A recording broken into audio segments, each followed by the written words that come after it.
Yo, what's good everybody? It's Joe Boy. Today is a bit of a different video than we normally cover on this channel. We're diving into every major update, buff, nerf, and downright crazy changes that have happened to Dragon Ball Sparking Zero since its launch. And listen, if you haven't played since day one, bro, this is not the same game anymore. So let's break it all down. Grab a chair, grab your sensu beans, hit that like button real quick, and let's get into it. All right, we're starting big. The roster. From launch until now, Sparking Zero has been getting characters like crazy. We got the Hero of Justice pack. This pack included 11 characters straight from Dragon Ball Super Hero.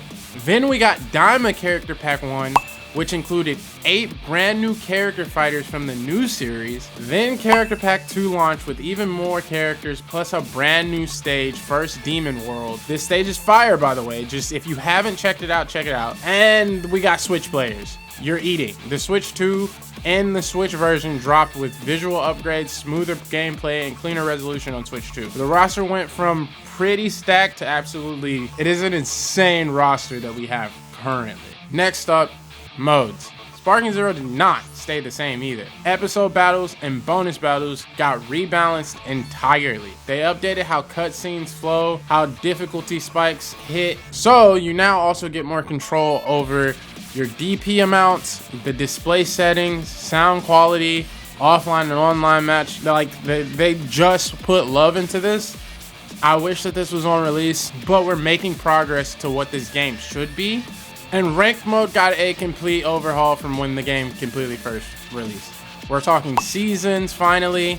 They finally put the ability to play the game in a seasonal format where your rank is constantly getting reset and you have to work and grind. You also have win streak bonuses, so if you go on a win, you just rank up fast, rank demotions, so you can't just camp your rank and sit at Z rank forever.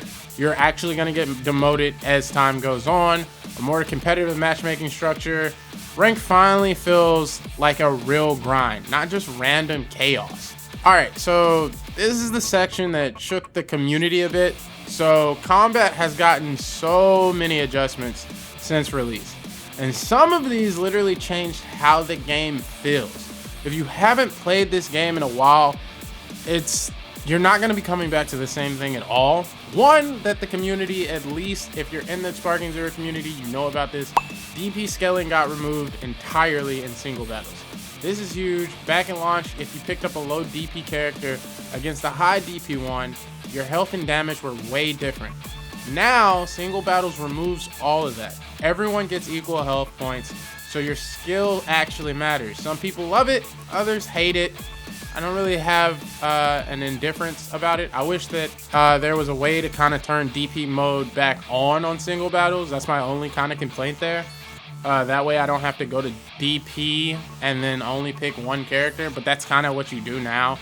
If you want to play single battles but with a DP difference, so like my character is different in skill rating, you have to go to DP battles and then tell your opponent to only pick one opponent. Like one character on the roster. You get what I'm saying? Movement and vanish changes. The game's movement has been tweaked like crazy. Short dash knockback has been reduced. This means that you can combo extend for days on end. Vanish now dodges certain unblockable blasts that it couldn't before. And then the biggest one of them all. I lied. This is previous me. The biggest one of them all is this. After image now can be stopped if you hit them. That is probably the biggest adjustment that the game needed. Honestly, I'm being real with you. Is Z burst dash key cost was lowered, so now you can do it more without getting punished as much. Your rush key blast got nerfed. There's several movement points here, but overall what this all means, because it was little bitty finite tweaks here, the pacing is smoother but also feels more technical. If you played at launch and come back today, you'd be like, bro, why does dashing feel so differently? And that's basically the overall thing that they changed within movement in itself. It's not too much, but it's enough to mention. Your transformation mechanics reworked entirely. This one had the community heated. If you know, you know. Originally, transforming mid-battle restored some of your health points based on certain characters. You could get smacked, pop a form, and suddenly your health is healthy again. Now, transformations no longer restore health in single battle. And characters who transform get a permanent attack buff until they revert. This changed the entire meta for characters who rely on changing form, but this changes a lot of strategy for people that would have like cheeky little strats where you would get more health based off of transforming and building up there, but it's only really affecting you in single battles, but it's worth mentioning. Of course, they've also been cleaning up bugs, tightening performance, and smoothing out rough edges. We've got better visuals for the Switch too, which I already mentioned. It fixed wonky frame drops, fixed issues in Extreme Warrior time, which I believe is just going sparking. Fixed character stat inconsistencies, so it balanced certain characters that were a little too overpowered that shouldn't have been. It improved save data compatibility, so there was a huge bug on like release where I had a buddy of mine, his save data got completely wiped. They fixed that, no longer a problem. But on release, it was a very huge thing that I understand if you drop the game afterwards.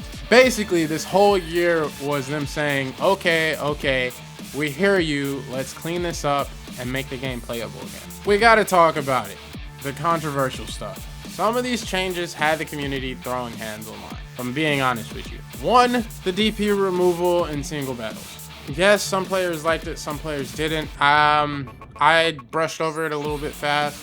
I don't think that it's that big of a deal because DP battles are still a thing, and I think that's the focus for where that wonkiness comes from. And if you were there on release, like I made top 50 in this game, you would encounter the exact same strat. You would see Super Saiyan Vegito, and he would spam after image, and you would see Ultra Instinct Goku and like Jiren. Those were like the only characters you honestly saw in the single battle, so it made the player base really skewed. I think this is a better thing, like a thing for the better, because in single battles there's no variety whatsoever. You're just gonna pick the top picks, especially once you get in that rank. So to have it where everybody is kind of equal verse within single battles, I understand. If you feel different about this, you can comment in the comments, bro. I didn't have too much of a different opinion here. So you've also got movement tweaks. People swear the game feels stiffer. Others say it feels smoother, more intentional. I do not know what to think of it. I played a little bit earlier because I have a video idea for the an upcoming series. I don't honestly know, bro. It feels different, but I don't know if it's a good difference or a bad difference. We can only see. You've got your transformation nerfs. Losing the health points again was just a bad thing for certain characters, and it's also a good thing for others because they're like, if single battles is going to change to the format that it is in, then the new meta, which is, in my opinion, is what the meta is going to turn into, is people picking people that can get health back. That way they have some sort of advantage over certain characters. Since everybody's equal, people are going to find the cheapest thing to win, because that's just how it is, rather than using their skill or using the character's skill and the character's abilities to make the difference. They're going to figure out some sort of way to cheese it. It's just the Dragon Ball community at this point. I've gotten used to it. But hey, a healthy fighting game has controversial patches. It means the devs are actually listening and making adjustments. So I would rather the game get these patches that create controversy or some sort than the game be completely dead. We saw what happened to Fighters for a very long time. I'm super happy that it's coming back, but that game was dead on like rocks for, bro, nobody was playing Fighters. Anyways, so is Sparking Zero better now? Honestly, yes, 100% yes. Unless you were married to the old DP system or loved abusing transformation healing, the game is cleaner, more balanced, and way more competitive now. Plus, with all the new characters and stages, there's just more stuff to do, more characters to play, I want to say. We could use a little bit more content, but I hope that's maybe our next update. Maybe they give us a DLC pack for that. That's my hopes and feelings on that feeling. If you fell off of Sparking Zero, now's the time to come back. The game is alive. The updates are solid and the roster is still growing. If you want me to do a video breaking down every character buff and nerf, or a full meta tier list as the latest patch, let me know in the comments and I'll get to work. This has been Joe Boy. Like the video, subscribe if you want more Sparking Zero content, and I'll catch all of y'all in the next one. Peace.